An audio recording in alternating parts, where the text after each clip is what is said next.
Bonjour à toutes et à tous. 50 heures de travail par semaine. Vous avez bien compris, 50 heures de travail par semaine, c'est ce qui a été décidé d'autorité, une fois de plus, par notre département nous concernant, dans le cadre du déconfinement, à compter du 11 mai. Les salariés des départements SEM et CML, agents de station, agents gare, agents du S2C devront travailler 50 heures par semaine.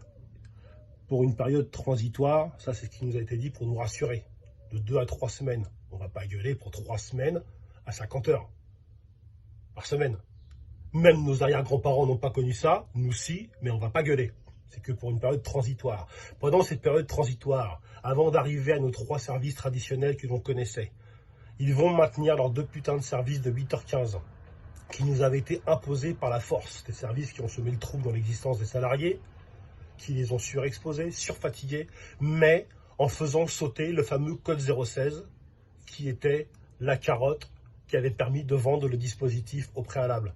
Un code 016 qui, tout au début, était un code d'astreinte destiné à protéger les salariés en les maintenant régulièrement à domicile, à disposition de l'entreprise, et qui, du jour au lendemain, est devenu un code de chômage technique partiel pour lequel il fallait surtout pas gueuler quand on vole nos primes, parce qu'on était malheureusement mieux lotis qu'à l'extérieur.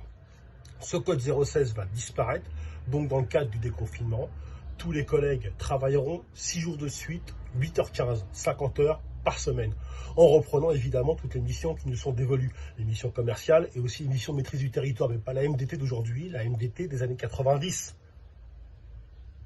À l'époque, on appelait ça de la reconquête du territoire, parce que ce territoire, nous l'avaux malheureusement perdu, il est aux mains de la voyoucratie. Les dealers, les toxicomanes, les voyous en tout genre, les SDF qui n'ont rien fait et qui sont venus récupérer une place qui était devenue libre. Toute cette population-là, il va falloir remonter à leur contact pour leur expliquer que c'est notre territoire et pas le leur, tout en reprenant les missions commerciales et tout en faisant la chasse aux voyageurs qui ne portent pas de masque. Et en gérant tous les grands flux, puisque les voyageurs vont revenir massivement dans nos espaces. Concernant la traque des voyageurs qui n'auront pas de masque, dans un premier temps, on demandera aux agents de se poster sur les barrières de contrôle et d'interdire l'accès à ceux qui n'en ont pas. Et dans un deuxième temps, d'aller les verbaliser.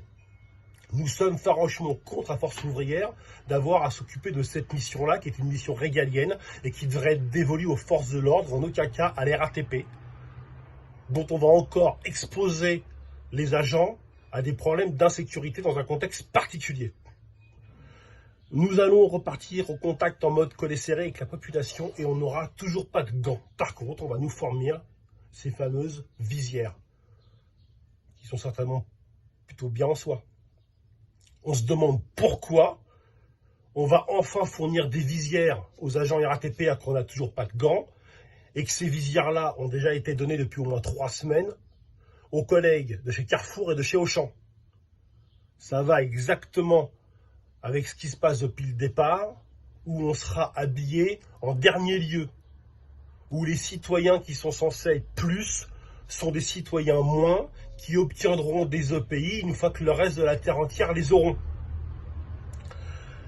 À l'occasion de cette audience qui a duré pas moins de 5 heures, Force ouvrière a martelé qu'il était inacceptable, inenvisageable que des salariés puissent travailler 50 heures par semaine.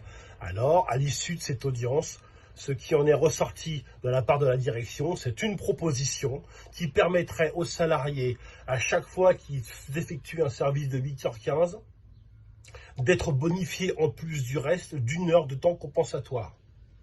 Dans leur calcul d'apothicaire, ils partent du principe que comme ce sont des heures qui vont être bonifiées à 0,25, qu'au bout de 5 heures, il y aurait l'équivalent d'une journée à poser le 6e jour. Sauf que même quand on n'a pas fait maths sup ou maths spé, ça ne fera que 6h15 pour un service qui dure 8h15. Donc peut-être qu'ils nous offriront gracieusement ces 2 heures supplémentaires. Donc si jamais effectivement le collègue pose le 6e jour, il ne travaillera plus que 42 heures. C'est cool, on aura fait un bond de 10 ans dans l'évolution sociale. Et si jamais il décide de se les faire payer parce que la conjoncture fait qu'on est tous dans la merde, eh ben il aura à travailler 50 heures par semaine, ce qui est absolument inacceptable. Et qu'une fois de plus, on a une entreprise qui se sert de ce paravent universel qui est la crise sanitaire pour faire tout et n'importe quoi. En cette journée toute particulière qui est le 1er mai, je souhaite une bonne fête du travail à toute notre direction, la direction générale et les directions de notre département, qui dans un souci majeur de combat contre la dette de temps, ont décidé d'autorité, d'obliger ces salariés à prendre leurs jours fériés, ce qui n'existe pas dans les textes, en les empêchant de capitaliser du temps et de l'argent pour pouvoir renflouer les caisses de la RATP. Encore une fois, un bon 1er mai à notre direction, un bon courage à tous les collègues qui sont au boulot, un bon courage à tous les collègues qui essayent de se remettre du Covid-19 pour ceux qui ont été infectés. Bonne journée à tous.